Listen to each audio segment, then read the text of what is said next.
Ladies and gentlemen, welcome back to this episode of Saucy Football Breakdown. I'm your host, Michael. Today, I want to talk about Chelsea's new striker signing, Nicolas Jackson. Is he a risky bet or is he a promising talent? Unfortunately, I don't have a crystal ball for this episode, so time will be the ultimate decision maker here.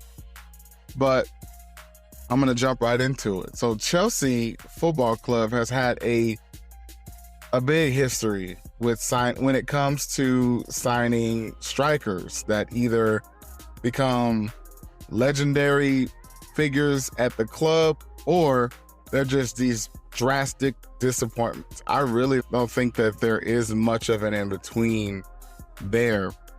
Now, the latest addition to Chelsea's squad is a young man named Nicolas Jackson. He is a 35 million euro acquisition from Villarreal.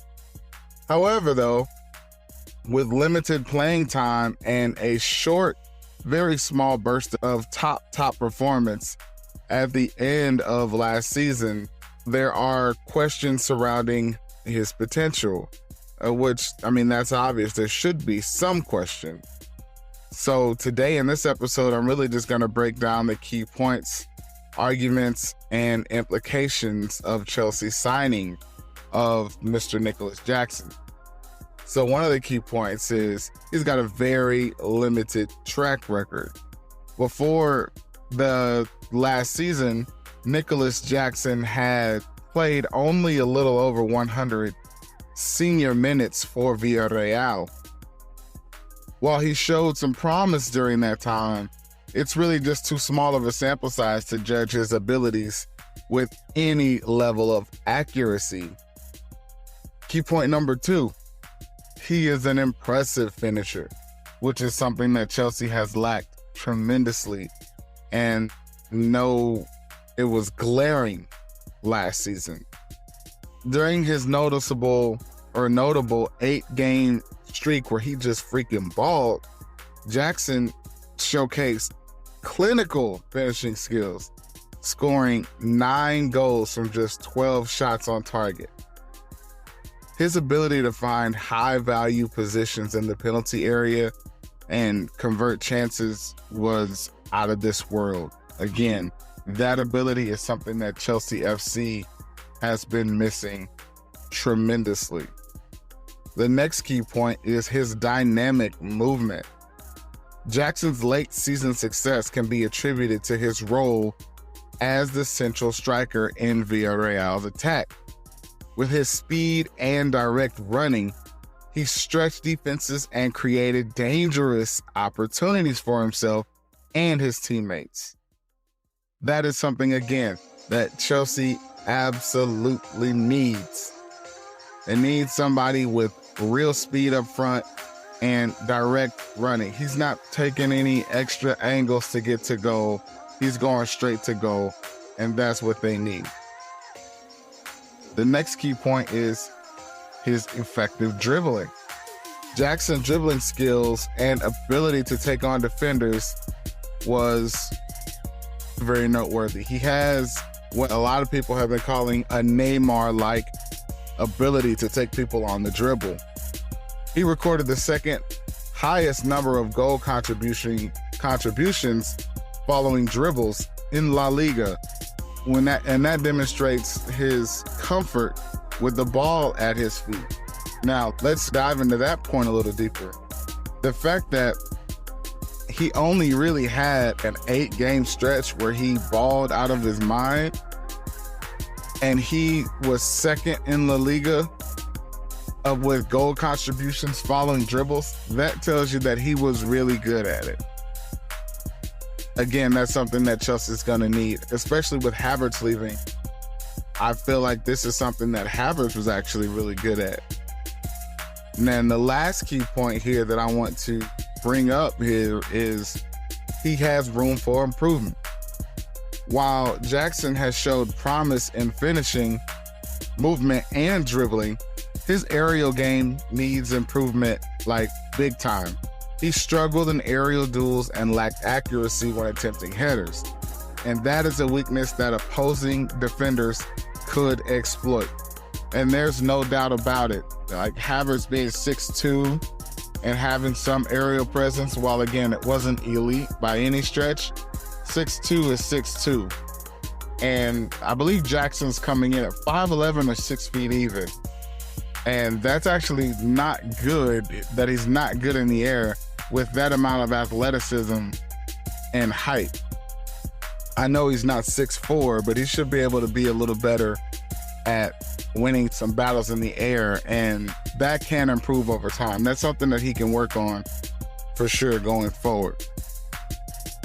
Now, I want to talk about some of these implications for Chelsea and what that means, and then create some debate around it as well.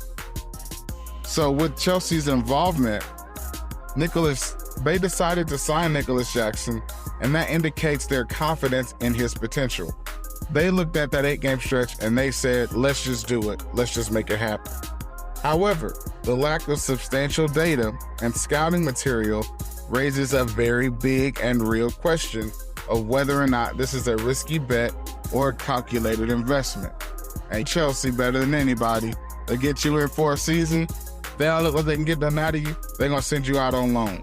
So they signed him, I think, to an 8-year deal. So keep that in mind as well. Now, again, we also have to deal with Jackson's limited experience and what that means as far as integrating into the Premier League. Like La Liga, Premier League, there's a definite noticeable difference in competition.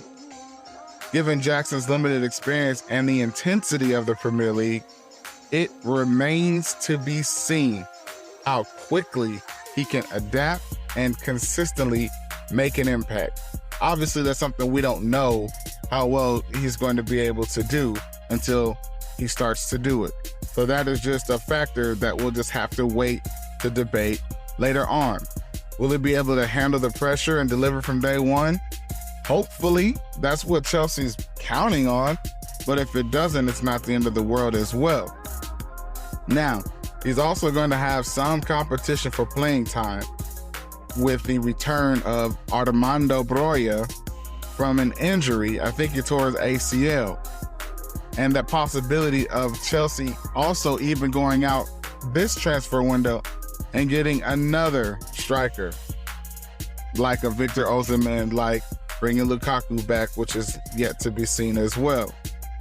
How many minutes is this guy going to reasonably get if he is a raw prospect? I believe he's a little bit more developed than David Datro Fofana in the case of how raw he is, but only time will tell. Only the situation will tell. We can't do that much predicting going forward without seeing it in real time. Now, let's bring this back home. What is Chelsea's strategic plan in regards to this signing? There is uncertainty surrounding Chelsea's plan and the potential need for additional signings. This signing of Nicolas Jackson does reflect strategy, in my opinion, but this isn't the end of their needs at that position. They're still going to need to go out and get another striker, a more established striker, as long as the price is right. And they already have one in their club with Lukaku. They just need to convince him to buy, in my opinion. So I want to just bring up here a couple of more discussion points. What is the importance of a track record? How significant is a player's previous track record when you're looking at the potential and value in a transfer? In my opinion, I believe that track record has some significance, but it can't be the end-all be-all as long as everything is trending in a positive direction. Also, if things were trending in a negative direction, but you had all this data to indicate that things should be going positive, that's also something that is data. It's significant data that you need to take into account. Then you also have to consider the role of scouting. How can clubs make informed decisions when signing players with limited data and scouting material? That's what you pay the scouts to do. You pay them to go out and find that next guy. Very rarely, though, are you able to find that next guy, bring him into a club as big as Chelsea, and then he rises to the occasion. I'm not saying it does happen, and when it does happen, it's great, i.e. Eden Hazard. The guy becomes a legend. But on the other end, there are so many instances of a guy who was trending upward until he got to Chelsea, and then things didn't work out for him. But then you also have to consider his adaptation to this new league. What factors contribute to a player's successful adaptation to a new league? And how important is mentality in this process? Personally, I believe this is pretty simple. As long as dude is a competitor, as long as he can put his head down and just compete, Mr. Jackson is going to be just fine adapting to the Premier League if he is a competitor, if he's willing to put in the work, because they gave him an 8-year deal. So they didn't give him all that cash up front. They gave him a sizable pay bump, but they spread it out. So if he's going to want to compete for more money, he's going to have to perform. And I think he'll do just that as long as his mentality is that of a competitor. You give him a contract, though, for 8 years, you do set the stage for some contentment, and I really don't love that idea. But then you also have to balance the investment and the risk. How can clubs strike a balance between investing in promising young talents and minimizing the risks associated with these young talent strikers? I don't know how you can minimize the risk. If you're going to go get the player, you just need to set them up for every level of success.